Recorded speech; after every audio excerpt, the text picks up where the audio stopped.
اعوذ باللہ من الشیطان الرجیم بسم اللہ الرحمن الرحیم الحمد للہ رب العالمین والعاقبۃ للمتقین ثم الصلاة والسلام والتحیۃ والاکرام علی سید الانبیاء والمرسلین سیدنا و مولانا ابی القاسم محمد اللہم صلی علی محمد صلی اللہ علیہ وعلی اہل بیتہ الاطیبین الانجبین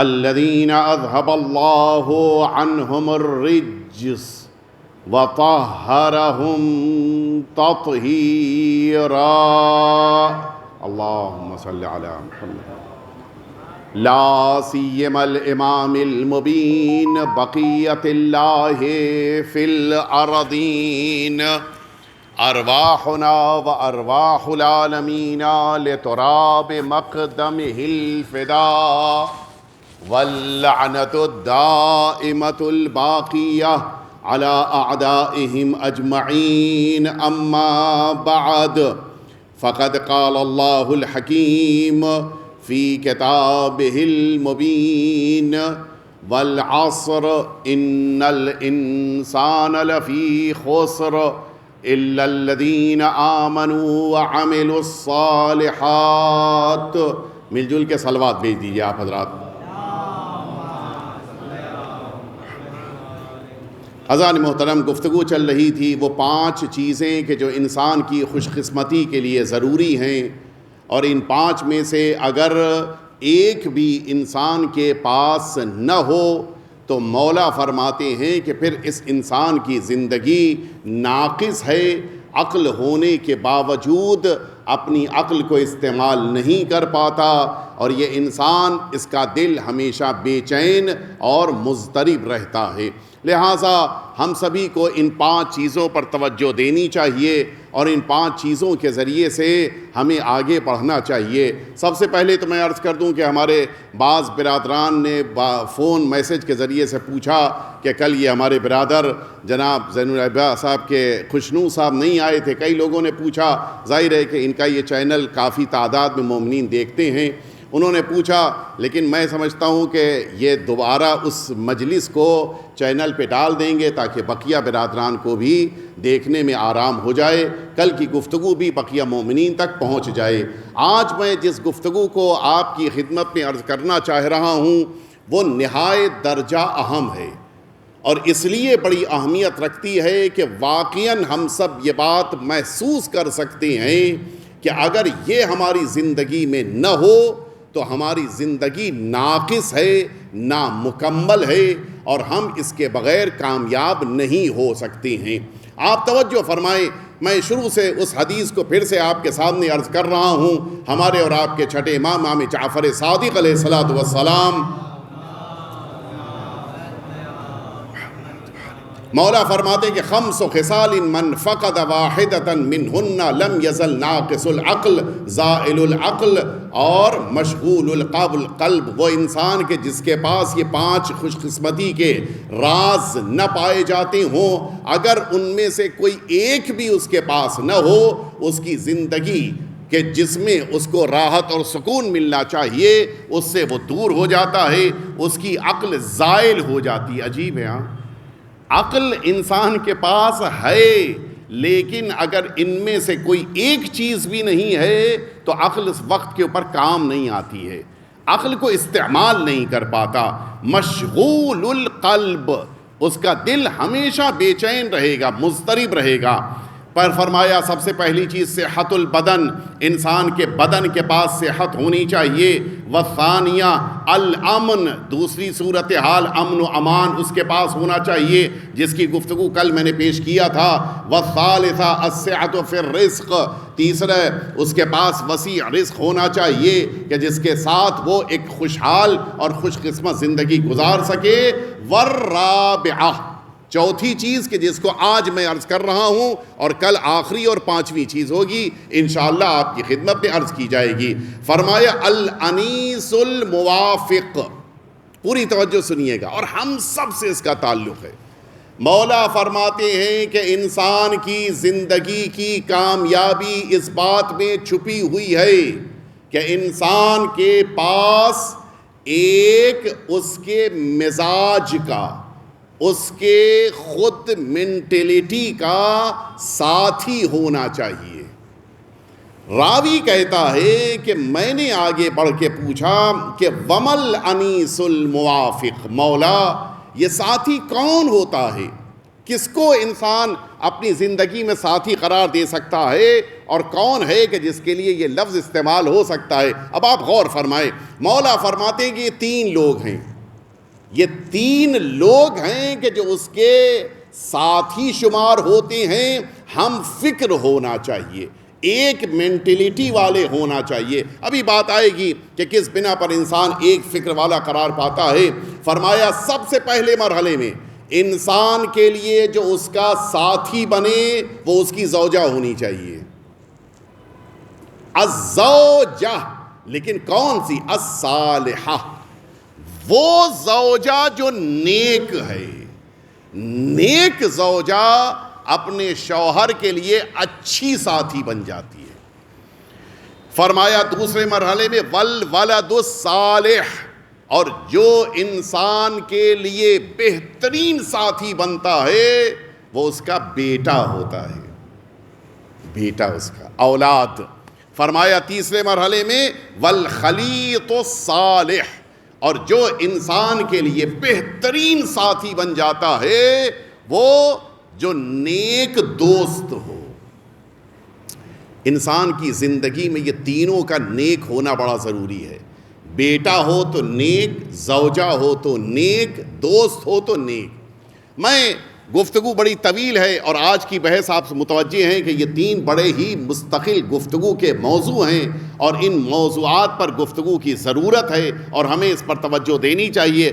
زوجۃ الصالحہ کی جہاں تک بات ہے، چونکہ ہم سے قبل اسی منبر سے ہمارے معزز اور محترم خطیب مولانا وسیع حسن صاحب گفتگو کر چکے ہیں، لہٰذا میں زوجہ صالحہ کی طرف مزید گفتگو کو نہ لے جا کر صرف ایک جملے کے ذریعے سے، معمولی بات نہیں ہے، اللہ رب العزت نے قرآن مجید میں جن دعاؤں کا تذکرہ کیا ہے ان دعاؤں میں زوجہ کے لیے ایک لفظ استعمال کیا ہے، وہ واقعاً ہم سب کے لیے قابل غور ہے.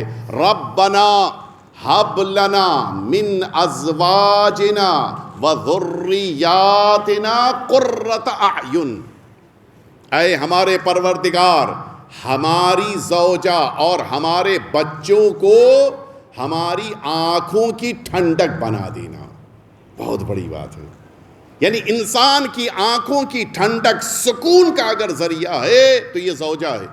دعا کرنے کے لیے کہا ربنا ہب لنا من ازواجنا وذریاتنا قرۃ اعین، اور اس کے بعد اگلا جملہ وجعلنا للمتقین اماما، اے ہمارے پروردگار ہم سبھی کو متقیوں کا امام، متقیوں کا پیشوا، متقیوں کا رہنما، متقیوں کی پیشوائی کرنے والا بنا دینا. دنیا میں آپ نے دیکھا ہوگا بہت سے لوگ ہوتے ہیں آئیڈیل بنا دیتے ہیں، ان کی ہیئر اسٹائل کے جیسی ہیئر اسٹائل ہماری ہونی چاہیے، ان کے جیسے شوز مجھے پہننا ہے، حتیٰ ان کے جیسا پرفیوم مجھے یوز کرنا ہے، ان کے جیسے لباس مجھے پہننے ہیں. یہ جو انسان آئیڈیل بناتا ہے، اللہ کہہ رہا ہے کہ میری بارگاہ میں دعا کرو کہ متقی مجھے اپنا آئیڈیل بنا دیں. یہ بہت بڑی بات ہے. متقی آئیڈیل بنائیں گے تو لباس میں نہیں بنائیں گے، متقی آئیڈیل بنائیں گے تو شوز میں نہیں بنائیں گے، متقی آئیڈیل بنائیں گے تو انسان کی ہیئر اسٹائل میں نہیں، متقی آئیڈیل بنائیں گے کس میں؟ نمازوں میں، تقوی میں، پرہیزگاری میں، قرآن پڑھنے میں، عبادتوں میں، رہن سہن میں، اخلاقیات میں، عبادت کے ساتھ ساتھ احکام میں، ان چیزوں میں اگر آئیڈیل بنا رہے ہیں تب انسان کا اصل کمال ہے. اور یہاں پر جو علماء تفسیر نے جملہ لکھا، یہیں سے کہہ کے میں آگے بڑھنا چاہتا ہوں. علماء تفسیر نے لکھا ہے کہ جس کی زوجہ اور جس کے بچے نیک ہوتے ہیں اور آنکھوں کی ٹھنڈک قرار پاتے ہیں، اس کے لیے پھر یہ درجہ بن جاتا ہے کہ وہ متقین کے درمیان پیشوا بن جائے۔ یعنی کیا مطلب ہوا؟ پہلے گھر میں انسان کامیاب ہو جائے تب باہر کامیاب ہوتا ہے، اور اگر گھر میں کامیاب نہیں ہے تو ساری دنیا نیک مان رہی ہو کامیاب نہیں ہو سکتا۔ اسی لیے پروردگار سے زوجہ اور اولاد کے لیے خاص دعا کرنی چاہیے۔ میں عرض کروں آپ کی خدمت میں، چونکہ میں نے عرض کیا جیسا کہ میں زوجہ کی گفتگو اس لیے نہیں کر رہا ہوں کہ مولانا ہم سے پہلے یہاں پر گفتگو کر چکے ہیں، میں اگلے مرحلے کی طرف آپ کو لے کے آ رہا ہوں۔ اولاد انسان کے لیے باقیات الصالحات میں شمار ہوتی ہے۔ البتہ اسلام کی نگاہ میں بیٹے اور بیٹی کے درمیان فرق نہیں ہے، بلکہ بہت سارے موقعوں پر اسلام نے بیٹی کو زیادہ اہمیت دی ہے بیٹے کی بنسبت، لیکن اس کے باوجود اولاد باقیات الصالحات میں ہے۔ روایتوں میں ملتا ہے کہ بعض اللہ کے نیک بندوں نے اللہ کی بارگاہ میں دعا کی کہ پروردگار مجھے اولاد عطا کر دے، کیوں؟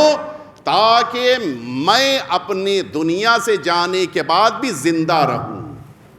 اور فرمایا اولاد زندہ رکھتی ہے، لیکن کب زندہ رکھتی ہے؟ جب اولاد کو ہم اپنے جیسا نیک بنائیں۔ کتنے افسوس کا مقام ہوتا ہے کہ انسان اپنے مرحومین کے لیے ایک قرآن بھی نہیں پڑھ سکتا۔ کیوں؟ پڑھنا نہیں آتا۔ یہ اولاد اپنے باپ کو تھوڑی نہیں زندہ رکھے گی۔ غلطی کس کی ہے؟ ماں باپ نے انتظام نہیں کیا۔ حتیٰ آج کے دور میں آج بھی بہت سے ایسے مومنین مل جاتے، ابھی شب قدر آ رہی ہے، ابھی شب قدر میں نہ جانے کتنے مومنین یہ مسئلہ پوچھتے ہیں کہ مولانا صاحب قرآن مجید ہم نہیں پڑھ سکتے ہیں، چونکہ آپ جانتے ہیں کہ آخری شب قدر میں سوروں کے پڑھنے کی بڑی اہمیت ہے۔ حتیٰ جنت کا وعدہ کیا چھٹے امام، میں قرآن مجید نہیں پڑھ سکتا، میں قرآن مجید پر صرف انگلی رکھ کے آگے بڑھتا جاؤں تو کیا مجھے ثواب مل جائے گا؟ یہ حال ہے آج کے دور میں۔ کتنے افسوس کا مقام ہے۔ اولاد کو نیک بنانا، اولاد کو بہترین انسان بنانا، یہ والدین کی ذمہ داری ہے۔ اور اسی لیے آپ جانتے ہیں اولاد سے متعلق میدان محشر میں پوچھا جائے گا، گڑ گڑا کر نماز شب میں اللہ کی بارگاہ میں بیٹے کے لیے دعا کرنا آسان ہے، لیکن بیٹا مل جانے کے بعد اسے نیک بنا کے دنیا کے حوالے کر کے جانا یہ مشکل کام ہے۔ بہت سی اولاد ہیں، آپ دیکھ لیجئے، جس موقع کے اوپر مجلس چہلوں میں سب نے، میں تو پہلے پوچھتا تھا، میں نے پوچھنا چھوڑ دیا، ورنہ اب لوگوں نے پرچہ دینا چھوڑ دیا۔ پہلے یہ ہوتا تھا کہ لوگ مجھے پرچہ دیتے تھے مجلس چہلوں میں، مولانا اعلان کر دیے گا کہ مرحوم کے لیے مثلاً 5 قرآن پڑھے گئے۔ میں پوچھ لیتا تھا کہ بیٹے نے کتنے پڑھے ہیں، تو اب لوگوں نے دینا چھوڑ دیا ہے پرچہ۔ بھئی کم از کم ایک آدھا قرآن سے نہ صحیح ایک پارہ صحیح پڑھاؤ، نہیں کچھ نہیں پڑھا۔ کیوں؟ بہت سے تو ایسے پڑھنا بھی نہیں آتا۔ کتنے افسوس کا مقام ہے۔ یقیناً مکمل ثواب 5 قرآن اگر پڑھے ہیں تو 5 قرآن کا مکمل ثواب مرحوم کو ملے گا، لیکن اگر یہی 5 میں سے ایک قرآن بھی صحیح اولاد نے پڑھ دیا ہوتا اس کا ثواب ڈبل ہو جاتا۔ اس لیے کہ اس مرحوم کو جس کے لیے اس نے پڑھ کے ایصال ثواب کیا یہ بیٹا ہے، اس مرحوم کو ڈبل ثواب اس لیے ملتا، ایک تو قرآن کا ثواب مل جاتا، ایک وہ قرآن کے لیے جو اس نے انتظام اور اہتمام کیا تھا، بچے نے قرآن سیکھ لیا تھا، اس کا دوسرا ثواب مل جاتا۔ انتظام نہیں کیا۔ لہٰذا نیک اولاد کو انسان اپنی خوش قسمتی کے رازوں میں شامل کرے اور اس کے لیے کوشش کرے۔ صبح سے لے کے ہم اپنے بیٹے کو ساتھ میں نکلتے ہیں کہ آؤ بیٹا آج میں تمہیں سارے راز سکھائے دیتا ہوں کہ کیسے تجارت کی جاتی ہے، کیسے میٹنگ کی جاتی ہے، کیسے لوگوں کے ساتھ ڈیل کیا جاتا ہے، کیسے اٹھا بیٹھا جاتا ہے، سب ہم نے شام تک اپنے بیٹے کو سکھایا۔ حتیٰ لنچ کے موقع بتائے کہ بیٹا ایسی جگہ کے اوپر بیٹھنا اور یہ کرنا اور وہ کرنا، اور ساری چیزیں سکھائیں۔ شام کو جس موقع پر گاڑی میں بیٹھ کر اپنے گھر واپس پلٹ رہے تھے، اپنے بیٹے سے کہا کہ بیٹا اب گھر قریب آ گیا، تم گھر جاؤ، میں مسجد نماز پڑھ کے آتا ہوں۔ کچھ آپ متوجہ ہوئے؟ دنیا میں جب رکھنا تھا تو ساتھ میں بیٹے کو رکھ کے سکھا رہی ہیں، جب مسجد آ رہے تھے تو بیٹا اب تم جاؤ آرام کرو، میں مسجد ہو کے آتا ہوں۔ اس کو ہم نے دنیا سکھا دیا، دین نہیں سکھایا۔ یہ اولاد ہم امید نہ رکھیں. آج ہم نے اگر اپنے والدین یا اپنے مرحومین کی قبر تک خود کو نہیں پہنچایا, یاد رکھیے کل ہماری اولاد ہماری قبر پہ نہیں آئے گی. بالکل 100% فیکٹ ہے. میں بالکل سامنے کی مثال دے دوں, آپ اس کو زندگیوں میں محسوس کر لیجئے. کتنے والدین ہیں, مولانا کوئی دعا بتا دیجئے کہ ہمارے بچوں میں ہمارے بعد کوئی جھگڑا نہ ہو. کتنے لوگ دعا مانگتے ہیں, دعا کرتے ہیں, کتنے اس کے لیے اوراد وارد ہوئے ہیں, اس کو پڑھنے کے لیے پوچھتے ہیں, ہوتا ہے نہیں ہوتا ہے. مولانا کوئی دعا بتا دیجئے کہ میری اولاد میرے بعد یہ ہمارے بیٹے اور بیٹیوں کے درمیان جھگڑا نہ ہو, اتفاق نہ ہو, آپس میں ناچاقی نہ ہو. اور پھر بعد میں فون بھی ہوتا ہے. ابھی کچھ دنوں پہلے ایک مرد مومن نے کہا کہ مولانا دعا کر دیجئے, ہمارے بیٹوں میں بیٹا اور بیٹی کے درمیان بہت شدید جھگڑا ہے, بچوں والے ہو چکے ہیں, اور وہ جنہوں نے کہا وہ بوڑھے ہو چکے ہیں, ابھی بھی جھگڑا ہو رہا ہے. کیوں؟ وجہ ایک ہے, آج ہمیں اپنی اولاد کے درمیان اتحاد, پوری توجہ سنیے, میں بڑی ذمہ داری سے کہہ رہا ہوں, یہ روایتوں میں وارد ہوا ہے. آج مجھے اپنی اولاد کے درمیان اتحاد کی اتنی فکر ہے, لیکن ہم نے اپنی اولاد کے سامنے نمونہ کیا پیش کیا ہے. میں خدا نخواستہ کسی کی توہین نہیں کر رہا ہوں, لیکن صرف اگزامپل دے رہا ہوں. اگر آج ہم نے اپنے بھائی بہن سے جھگڑا کیا تو آپ یقین جانیں کل ہماری اولاد آپس میں جھگڑا کرے گی. اس کے سامنے اگزامپل موجود ہے. بچے ہماری زبان سے زیادہ ہمارے عمل سے سیکھتے ہیں, یاد رکھیے گا.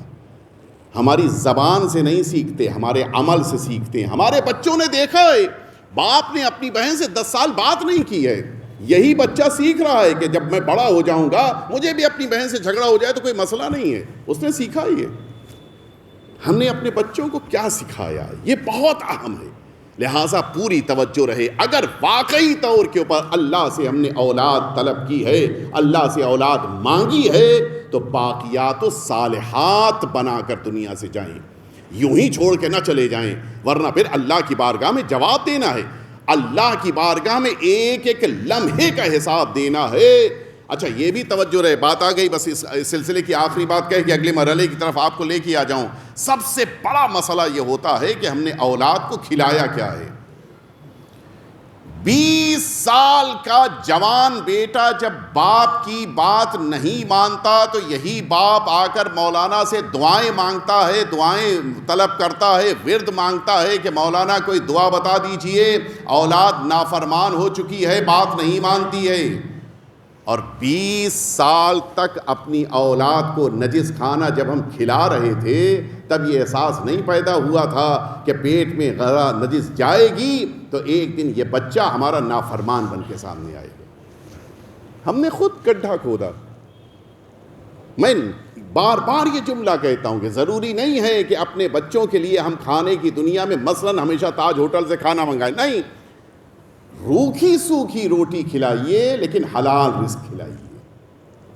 جب 20 سال تک اللہ کی مخالفت کرتے رہے, اولاد کو نجس کھانا کھلاتے رہے, تب احساس نہیں ہوا.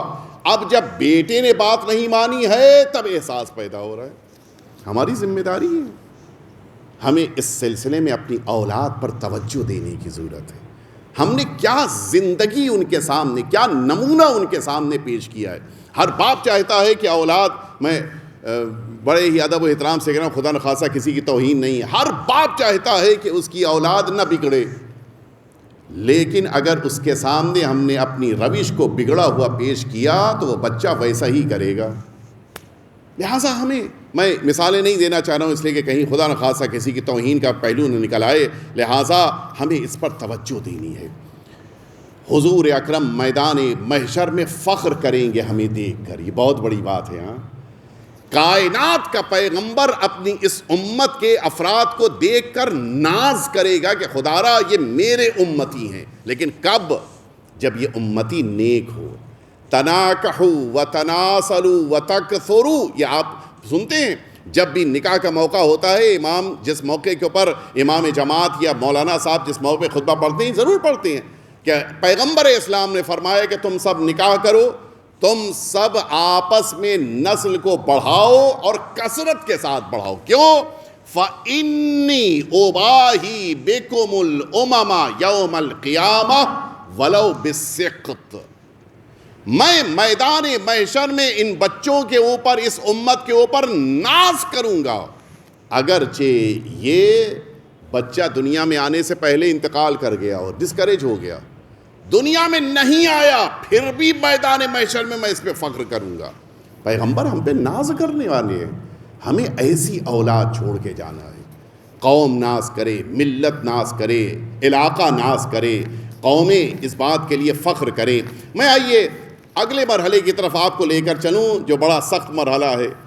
وہ مرحلہ ہے کہ انسان کے پاس نیک دوست ہونا چاہیے۔ آپ جانتے ہیں بڑی روایتیں ہیں، اور ان روایتوں کو میں اس وقت نہیں پیش کروں گا، صرف ایک جملہ عرض کرنا چاہتا ہوں۔ آیت اللہ العظمیٰ سید محمد باقر الصدر علیہ رحمت اور رضوان، آپ کا ایک جملہ ہے۔ آپ جانتے ہیں شہید ہوئے تھے، یہ صدام منحوس نے بھائی بہن دونوں کو شہید کیا تھا۔ بڑی مظلومانہ شخصیت، لیکن بڑی جلیل القدر شخصیت۔ آیت اللہ باقر الصدر کا جملہ ہے، مرحوم کا خدا رحمت نازل فرمائے، ان کا جملہ ہے کہ اگر کوئی شخص دنیا میں زندگی میں کامیاب ہونا چاہتا ہے، اس کے پاس دوست ہونا چاہیے، اور اگر دوست نہیں ہے تو کامیاب نہیں ہوگا، اور اگر کامیاب ہوا ہے تو یقیناً اس کے پاس دوست موجود ہے۔ دوست کے بغیر کامیاب نہیں ہو سکتا، لیکن کیسا دوست ہو؟ الاخلاء یومئذ بعضهم لبعض عدو الا المتقین، قرآن مجید کہہ رہا ہے۔ میدان محشر میں دوست آ رہے ہیں، لیکن ہو کیا رہا ہے؟ الاخلاء یومئذ بعضهم لبعض عدو، دنیا میں دوست تھے، میدان محشر میں عدو ہو چکے ہیں، دشمن ہو چکے ہیں۔ الا المتقین، سوا ان لوگوں کے کہ جنہوں نے اپنی دوستیوں کی بنیاد تقوی پر رکھی تھی۔ دوست اگر اپنے دوست کو نماز شب تک لے کر آ رہا ہے تو یہ اچھا دوست ہے۔ خدا نخواستہ میں توہین نہیں کر رہا ہوں، پھر ایک صرف جملہ کہنا چاہ رہا ہوں، لیکن اگر خدا نخواستہ یہی دوست اپنے دوسرے دوست کو نشے کی طرف لے کر جا رہا ہے، یہ دوست نہیں ہے، دشمن ہے۔ اور یہ عجیب ہے، نیکیوں کی طرف جب دوست لے کے آتا ہے تو دوسرے کو اچھا نہیں لگتا، برائیوں کی طرف لے کر جاتا ہے تو بڑا اچھا لگتا ہے۔ میں شاید ساری مناسب نہ ہو کہنا، میں کہہ سکتا اکثر برائیاں کسی انسان کے اندر جو پیدا ہوتی ہیں وہ دوست کی بنا پہ پیدا ہوتی ہیں۔ دوست کے اندر یہ خرابی تھی، لہٰذا اس کے اندر یہ خرابی پیدا ہو گئی، دوست کے اندر یہ برائی تھی، لہٰذا اس کے اندر، اور اسی لیے روایتوں میں بڑی شدت سے تاکید کی گئی ہے کہ دیکھو تم کس کو دوست بنا رہے ہو۔ لوگ دوستوں کے دین کی بنا پر پہچانے جاتے ہیں، لہٰذا اپنے روایت ہے، لہٰذا اپنا دوست اسے بناؤ جو صحیح دین، صحیح عقیدے کا انسان ہو، ورنہ تمہارا شمار بھی ان کے ساتھ ہوگا۔ ساتھ اٹھنا بیٹھنا اور ہے، دوست بنانا اور ہے، اور یہ بہت بڑا شرف ہے کہ رسالت مآب نے اور اہل بیت اطہار نے اپنے شاگردوں کو جتنے بھی تھے، یہ جتنے پیغمبر اسلام کے ساتھ اٹھتے بیٹھتے سب پیغمبر کے شاگرد تھے، کوئی مقابلہ ہی نہیں تھا، ان میں سے کوئی اس رتبے کا نہیں تھا کہ پیغمبر کا دوست کہلائے۔ پیغمبر نے شرف دیا ہے، ان سب کو اپنا شاگرد نہیں کہا، اپنا دوست کہا ہے، صحابی کہا ہے، یہ بہت بڑا شرف ہے۔ لہٰذا نیک دوست ہونا چاہیے، اور اسی لیے پیغمبر اسلام کے ساتھ بیٹھنے والے افراد ان لوگوں کو چھوڑ دیے کہ جو بھٹک گئے، گمراہ ہوئے، لیکن پیغمبر نے ایک سے ایک شخصیتوں میں نکھار پیدا کیا ہے۔ جناب بلال، جناب ابو ذر، ایسی ایسی شخصیتیں ابھر کے سامنے آئیں، اور یہی اہل بیت اطہار بھی۔ اہل بیت اطہار نے اپنے ساتھ اٹھنے بیٹھنے والے سارے افراد کو اپنا دوست کہا ہے۔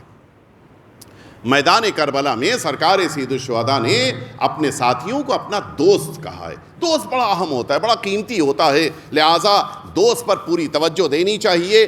5 قسم کے افراد کو اپنا دوست نہیں بنانا چاہیے، اور 5 کے علاوہ جتنے ہیں ان کو دوست بنا سکتے ہیں۔ سب سے پہلے مرحلے میں روایت یہیں سے شروع کروں کہ جو مولا بیان فرماتے ہیں، ہمارے اور آپ کے چوتھے امام سید سجاد امام علی ابن الحسین صلوات اللہ وسلامہ علیہ،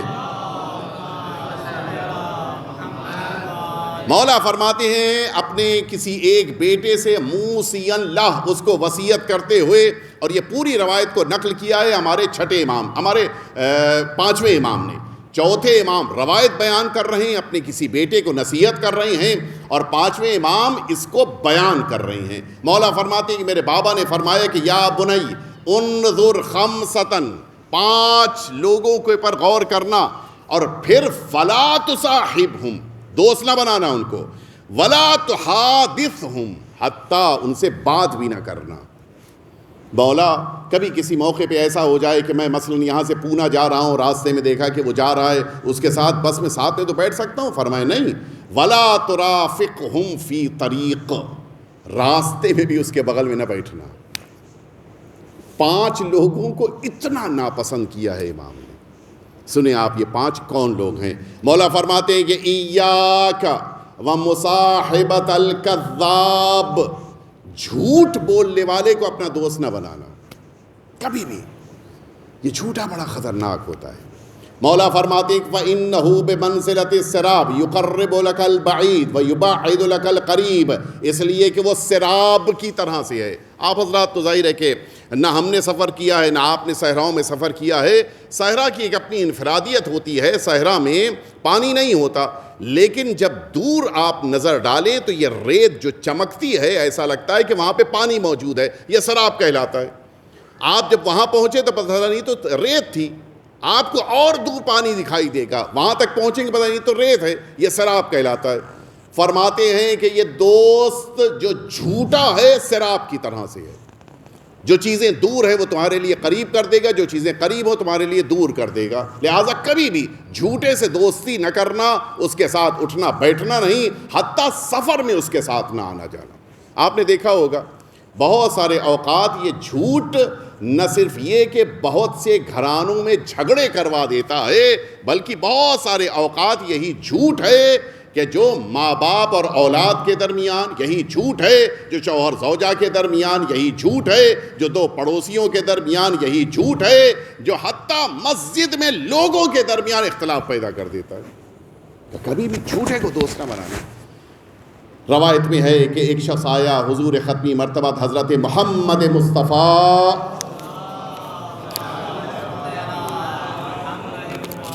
یا رسول اللہ، میرے اندر 4 برائیاں ہیں، میں ان 4 برائیوں میں سے ایک چھوڑنا چاہتا ہوں۔ آپ فرمائیں کہ کون سی برائی چھوڑ دوں؟ فرمائے کیا کرتے ہو؟ کہا میں چوری کرتا ہوں۔ کہا بہت بری عادت ہے۔ کہا میں تجاوز کرتا ہوں، خواتین کا احترام باقی نہیں رکھتا، ممبر کے تقاضے ہیں لہٰذا یہ لفظ استعمال کر رہا ہوں۔ کہا بہت بڑا گناہ ہے۔ کہتا ہے کہ میں ایک ایسا انسان ہوں کہ جو نشہ کرتا ہوں۔ کہا یہ بہت بڑا گناہ ہے، اور میں جھوٹ بولتا ہوں۔ یہ 3 گناہ جو میں نے پہلے عرض کی ہمیں لگتا ہے بہت بڑے ہیں۔ جھوٹ تو عام سی بات ہے، معمولی سی بات ہے۔ سنیں گے آپ رسالت ماں فرماتے ہیں کہ بقیہ 3 گناہ ٹھیک چل جائے گا، لیکن جھوٹ چھوڑ دو، جھوٹ چھوڑ دو۔ اور آپ کو تعجب ہوگا اس نے جھوٹ چھوڑا، بقیہ 3 برائیاں بھی خود بخود چھوٹ گئیں۔ عجیب ہے، زبان پیغمبر کی تاثیر آپ دیکھیں۔ اس کو کیا بڑا تفصیل ہے، اس میں نہیں جاؤں گا۔ اس کو اس بات کا خدشہ کہ میں اگر پیغمبر کی بزم میں پہنچا اور اگر پیغمبر نے پوچھ لیا شراب پیا، میں نے تو طے کر لیا کہ جھوٹ نہیں بولوں گا، اور اگر کہنا پڑ گیا کہ شراب پی ہے عزت چلی جائے گی۔ کہا اس لیے مجھے شراب چھوڑنا پڑے گا۔ دھیرے دھیرے ساری برائیاں چھوٹ گئیں۔ ایک جھوٹ کہ جس کے لیے روایت کہتی ہے کہ ساری برائیوں کو ایک کمرے میں بند کیا گیا ہے اور اس پہ لاک ڈال دیا گیا ہے، اس کی کیا ہے؟ یہی جھوٹ ہے۔ جہاں جھوٹ بولا دروازہ کھلا، ساری برائیاں آ جائیں گی تمہارے پاس۔ عجیب مرحلہ ہے۔ مولا فرماتے ہیں وَإِيَّاكَ وَمُصَاحِبَةَ الْفَاسِقِ، دیکھو لوگوں کے سامنے کھل کر گناہ کرنے والے انسان سے دوستی نہ کرنا۔ بہت سے لوگ ہوتے ہیں 3، جیسے ہم لوگ اپنے اسٹوڈنٹ لائف میں کہتے تھے کہ اس زمانے میں فلموں کا بڑا زور تھا، گناہ سمجھا جاتا تھا کہ بعض لوگ 3 گھنٹے کی فلم دیکھ کے آتے تھے، 6 گھنٹے بیان کرتے تھے۔ اس زمانے میں ابھی تو ہوتا ہے نہیں، مجھے نہیں پتا ہے، ایک شوق ہوتا تھا اس زمانے کا لوگوں کو کہ ایک ایک انداز سے جو بیان کریں گے، نتیجہ یہ ہوگا کہ اگر 2-4 لوگوں سے بیان کیا تو اگلے دن وہ جا کے بیٹھے فلم دیکھ رہے ہیں، گناہ کا سبب بن گئے۔ یہ جو علنی طور پہ گناہ کر رہا ہے مولا فرماتے کہ کبھی ہرگز اس کو دوست نہ بنانا۔ بہت سے لوگ ہوتے ہیں اپنے گناہ کو فخر سمجھتے ہیں، لوگوں کے درمیان بیان کرنا ان کے لیے بڑی اچھی بات ہے۔ میں اس جگہ کے اوپر گیا اور جانے کے بعد میں نے یہ کام کیا اور یہ برائی کی، وہ بڑے اچھے انداز سے منع ہے۔ حتیٰ روایتوں میں ہے کہ اگر تم نے کسی گناہ کو چھپ کر انجام دیا ہے، اللہ سے توبہ کرو، لوگوں سے بیان نہ کرنا، منع کیا گیا ہے۔ عیسائی مذہب اور ہمارے مذہب میں یہ بنیادی فرق ہے۔ عیسائی مذہب میں کسی سے بیان کرنے کے بعد انسان کو توبہ کرنی ہے، ہمارے مذہب میں کسی سے بتائے بغیر اللہ سے توبہ کرنی ہے۔ یہ بنیادی فرق ہے، کبھی نہیں کہنے کی صورت ہے، اور وجہ بھی بیان کی گئی ہے، اس لیے کہ اگر میدان محشر میں یہ انسان معاف کر دیا گیا اور جنت کی طرف آگے بڑھنے لگا، وہ جس سے برائی کو بیان کیا ہے وہ آ کے دامن تھام لے گا کہ خدا را اس نے تو فلاں گناہ کیا تھا، مجھ سے بیان کیا تھا، یہ کیسے بخشا گیا؟ یہ گناہ کا بیان کرنا میدان محشر میں نجات دلانے کی راہ میں رکاوٹ بن جائے گا۔ فرماتے ہیں کبھی بھی فاسق سے دوستی نہ کرنا، فَإِنَّهُ بَائِعُكَ بِأَكْلَةٍ وَأَقَلْ مِنْ ذَلِكَ، اس لیے کہ یہ فاسق وہ انسان ہے جو ایک لقمے کے لیے، ایک چھوٹے سے کھانے کے لیے، کبھی کبھی ایک کھجور کے لیے تمہیں بیچ دے گا، کبھی کبھی اس سے بھی چھوٹی چیز کے لیے بیچ دے گا، تمہیں پتہ بھی نہیں چلے گا۔ لہٰذا کبھی بھی گناہگار سے جو علنی طور پہ گناہ کرتا ہو کبھی اس سے دوستی نہ کرنا۔ وَإِيَّاكَ وَمُصَاحِبَةَ الْبَخِيلِ، دیکھو کبھی بھی کنجوس سے دوستی نہ کرنا، کنجوس بڑا خطرناک ہوتا ہے۔ کیوں؟ مولا فرمائے فَإِنَّهُ يَخْذِلُكَ فِي مَالِهِ أَحْوَجَ مَا تَكُونُ إِلَيْهِ، جب تمہیں ضرورت ہوگی وہ مال رکھتے ہوئے بھی تم کو نہیں دے گا۔ اور یہ ہوتا ہے، ایک صاحب بیان کر رہے تھے کہ وہ سفر پہ ایک بخیل کے ساتھ، ایک کنجوس کے ساتھ گئے تھے، ان کے پاس پانی نہیں تھا، اس کے پاس بوتل میں پانی تھا، راستے میں دونوں نے نہیں پیا، انہوں نے نہیں پیا اس لیے کہ ان کے پاس نہیں تھا، اس نے اس لیے نہیں پیا کہ اگر میں نے بوتل کو اپنے بیگ سے نکالا تو یہ ان کو بھی دینا پڑ جائے گا، لہٰذا اچھا ہے کہ میں پیاسا رہ جاؤں، پانی نہ پیوں۔ ایسے بھی ہوتے ہیں بعض، منع کیا گیا ایسے لوگوں سے دوستی نہ کرو، جو دو چار گھونٹ پانی تک دینے پہ نہ تیار ہو، جو اتنا بھی اپنے مال کو خرچ کرنے پہ تیار ہو، ایسا دوستی نہیں کرنی چاہیے۔ دوست ایسا ہونا چاہیے جو وقت ضرورت کام آ سکے، ایسے انسان کو دوست بنانا چاہیے۔ فرمایا ایاک ومصاحبۃ الاحمق، بالکل بے وقوف انسان کو اپنا دوست نہ بنانا، ورنہ فَإِنَّهُ يُرِيدُ أَن يَنْفَعَكَ فَيَضُرُّكَ، اس لیے کہ وہ تو چاہے گا بے وقوف کہ تمہیں فائدہ پہنچائے لیکن تمہارا نقصان ہو جائے گا۔ کبھی کبھی ہوتا ہے، آپ نے دیکھا ہوگا بہت سارے اوقات بے وقوف دوست ہوتے ہیں کہ جن کے لیے کہا جاتا ہے کہ نادان دوست سے عاقل دشمن بہتر ہے، بہت سے ایسے ہوتے ہیں۔ آج دنیا میں دیکھ لیجئے بہت سے ایسے نادان ہیں، ذرا سی حماقت پیسے کی لالچ میں کچھ اس انداز میں ہوتی ہے کہ پھر قوم کی عزت چلی جائے، شیعت کی آبرو چلی جائے، حتیٰ ہمارے مراجع کی آبرو چلی، مجھے پیسہ ملنا چاہیے۔ احمق ہے، یہ بیوقوف انسان ہے، اس سے زیادہ احمق کوئی نہیں ہو سکتا۔ آخری مولا فرماتے ایاک ومصاحبۃ القاطع لرحمہ، بڑا عجیب ہے، یہ خود ایک مستقل گفتگو ہے۔ مولا فرماتے ہیں کہ دیکھو اپنے رشتہ داروں سے قطع تعلق کرنے والے سے ہرگز دوستی نہ کرنا، اس لیے کہ جو اپنے بلڈ ریلیشن رکھنے والوں سے دوستی، جو اپنے بلڈ ریلیشن جن سے ان سے رشتہ نہیں برقرار رکھ پایا، وہ تمہارا کیا دوست بنے گا؟ جن سے رشتہ ختم نہیں ہو سکتا ان سے رشتہ توڑ رہا ہے تو تمہارے ساتھ تو دوستی ہے، وہ تو کبھی بھی ختم کر سکتا ہے، اس میں تو مسئلہ ہی نہیں ہے۔ فرمایا فَإِنِّي وَجَدْتُهُ مَلْعُونًا فِي كِتَابِ اللَّهِ، میں نے اللہ کی کتاب میں قطع رحم کرنے والوں پر اللہ کی لعنت کو دیکھا ہے۔ اللہ اکبر، وہ بھی 3 جگہ پہ اللہ نے قرآن مجید میں ان لوگوں پر لعنت کی ہے کہ جو اپنے رشتہ داروں سے تعلقات کو توڑ لیتے ہیں۔ کل بھی بات آئی تھی، آج پھر وہیں تک بات پہنچی ہے اور گفتگو کو اسی پر مکمل کرتے ہوئے ایک واقعے کی طرف آپ کو لے کے آنا چاہوں گا۔ حقیقت یہ ہے رشتہ داری 2 طرف سے ہوتی ہے، لیکن اگر انسان اس رشتہ داری کو ایک طرف سے بھی جوڑ کر رکھے اللہ اس کو اجر دیتا ہے۔ دو لوگ ہیں جنہوں نے رشتہ داریوں کے لیے قطع تعلق کر لیا، صرف مثال دے رہا ہوں، ایگزامپل دے رہا ہوں، یہ دو کزن بردر ہیں، ایک نے دوسرے سے بات چیت بند کی، دوسرے نے بات چیت چھوڑ دیا، نتیجہ کیا ہوا؟ دونوں کی عمر گھٹ گئی، دونوں کا رزق گھٹ گیا۔ لیکن اگر ایک نے اپنے تعلقات کو برقرار رکھا، نتیجہ یہ ہوگا کہ اس کو فائدہ ملے گا، اسے نقصان ہو جائے گا۔ تفصیل ہے، میں اس تفصیل میں نہیں جاؤں گا۔ میرے آقا اور مولا امام جعفر صادق علیہ الصلوۃ والسلام مولا فرماتے ہیں کہ اس دنیا میں اپنی عمر کے ساتھ زندگی گزارنے والے بہت کم ہیں، یا صلہ رحم کی بنا پر عمر سے زیادہ زندہ رہتے ہیں، یا قطع رحم کی بنا پر جو ان کو اللہ نے عمر دی تھی اس سے پہلے دنیا سے چلے جاتے ہیں۔ ہمیں عمر کو بڑھانا ہے، گھٹانا نہیں ہے۔ یہ صلہ رحم بڑی اہمیت رکھتا ہے، لہٰذا کوشش کرنی چاہیے ہم مولا کے لیے۔ مولا یقیناً یہ میرا اتنا زیادہ نہیں ہے جتنا آپ کا ہے، مولا میں آپ کے لیے اپنے رشتے کو اس سے جوڑ رہا ہوں۔ اگر یہ احساس پیدا ہو جائے، انسان کی زندگی بھی کامیاب ہو جائے اور یہ انسان اہل بیت اطہار سے قریب ہوتا جائے۔ میں اس لیے یہ واقعہ سب کے ذہنوں میں ہے، لیکن صرف اس لیے واقعہ نقل کروں، میں کوئی اور واقعہ نقل کرنا چاہ رہا تھا لیکن اب میرے پاس تفصیلی وقت نہیں ہے، لہٰذا صرف ایک اشارہ کر کے آگے بڑھتا چلوں۔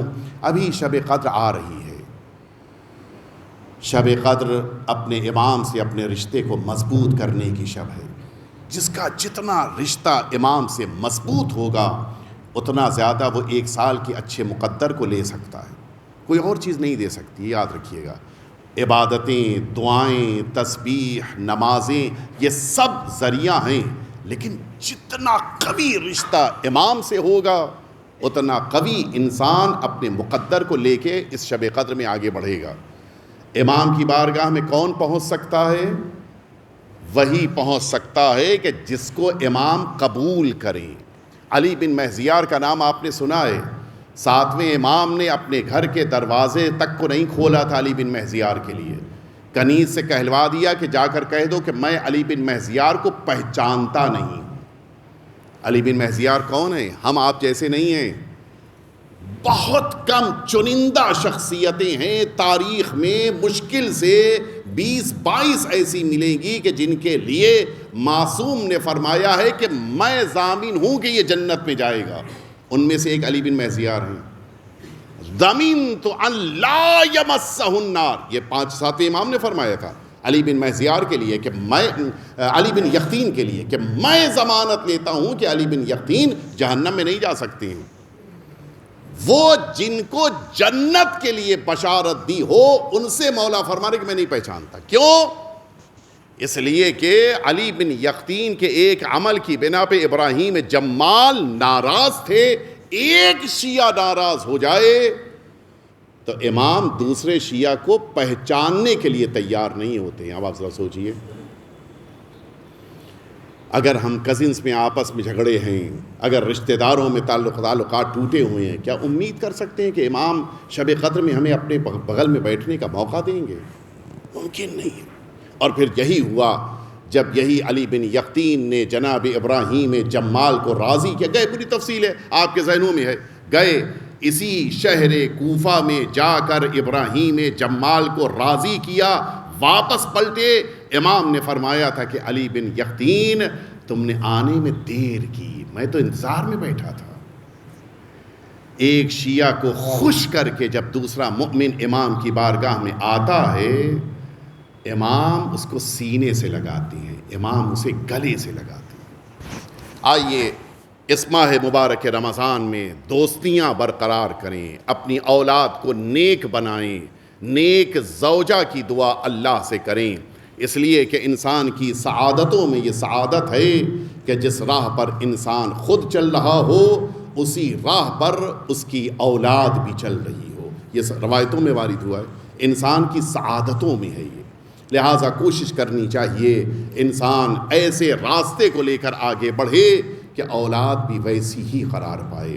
یقیناً ہم سب کی تمنا یہی ہے کہ ہم جس طرح سے عزادار ہیں ہماری اولاد بھی عزادار ہو۔ ہم سب کی یہ تمنا ہے کہ جس طرح سے ہم نے زیارتیں کی اولاد بھی زیارت کرے۔ ہم سب کی تمنا ہے کہ جس طرح سے ہم امام حسین کے لیے عشق رکھتے ہیں اولاد بھی اسی طرح سے عشق رکھے، لیکن ساری دنیا کی اولاد مل کر بھی اس شبیہ پیغمبر کا مقابلہ نہیں کر سکتی کہ جنہیں دیکھ کر امام حسین کے دل کو سکون ملتا تھا۔ وہ امام حسین جو میدان کربلا میں اپنے بیٹے کو رخصت کرنے کے بعد یہ جملہ فرما رہے تھے، اللہم اشہد علی ہؤلاء القوم قد برز الیہم غلام اشبہ الناس خلقا و خلقا و منطقا برسولک۔ وہ امام حسین جو اپنے بیٹے کو اپنے نانا سے شبیہ دیکھنے کے بعد اپنے نانا کی زیارت کرتے تھے، وہ علی اکبر کو میدان کربلا کے لیے رخصت کر رہے تھے، لیکن نہ جانے بے قراری کا کیا عالم تھا، بیٹے کو تو رخصت کر دیا لیکن پیچھے پیچھے بوڑھا باپ چلا آ رہا ہے۔ نہ جانے علی اکبر نے کیا محسوس کیا اب جو گھوم کے اپنے بابا کو پیچھے آتا ہوا دیکھا، بابا آپ نے تو مجھے رخصت کر دیا تھا۔ فرماتے بیٹا کاش تم صاحب اولاد ہوتے۔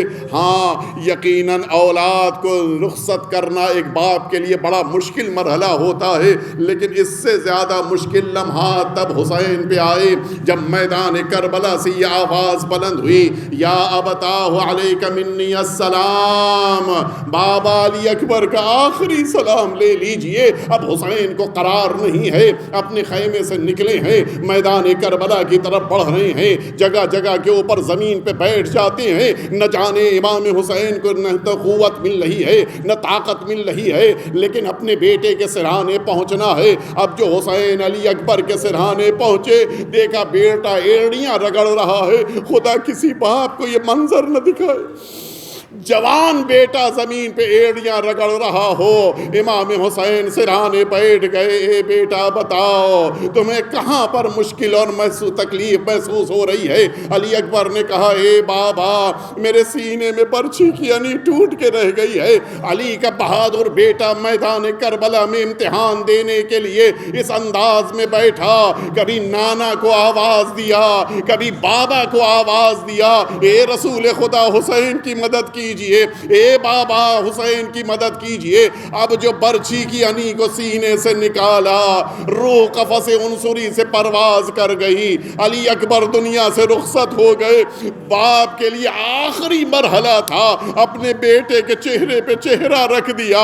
فرماتے علی الدنیا بعدک العفا یا بنی، اے بیٹا اب تمہارے بعد حسین کی زندگی ختم ہو گئی، اب یہ حسین زندہ نہ بچے گا۔ الا لعنت اللہ علی القوم الظالمین وسیعلم الذین ظلموا ای منقلب ینقلبون الہی بحق الزہراء وابیہا وبعلها وبنیہا والسر المستودع فیہا ان تصلی علی محمد وآل محمد۔ پروردگار ہم سبھی کے آقا اور مولا کے ظہور میں تعجیل فرما، پروردگار ہم سبھی کو حضرت کے خدمت گزاروں میں شمار فرما، پروردگار وہ تمام مؤمنین اور مؤمنات جو اس دنیا سے اٹھ گئے، بالخصوص یہ ایران کے شہداء، بالاخص رہبر عظیم الشان آیت اللہ العظمیٰ سید علی خامنئی رحمۃ اللہ علیہ، پروردگار ان سبھی کے درجات کو بلند سے بلند تر فرما، ان سبھی کو امام حسین کا مہمان قرار فرما، پروردگار مملکت ایران کی حفاظت فرما، دنیا میں جہاں جہاں بھی شیعان حیدر کرار میں ہیں ان سب کی جان مال عزت آبرو کی حفاظت فرما، پروردگار دنیا کی تمام طاقتیں مل کر آج امیر المؤمنین کے چاہنے والوں کو مٹانا چاہتی ہیں، پروردگار ان تمام دشمنوں کو نیست و نابود فرما، تمام اہل بیت اطہار کے چاہنے والوں کو سر بلندی اور سرخ روئی عطا فرما۔ ربنا تقبل منا انک انت السمیع العلیم۔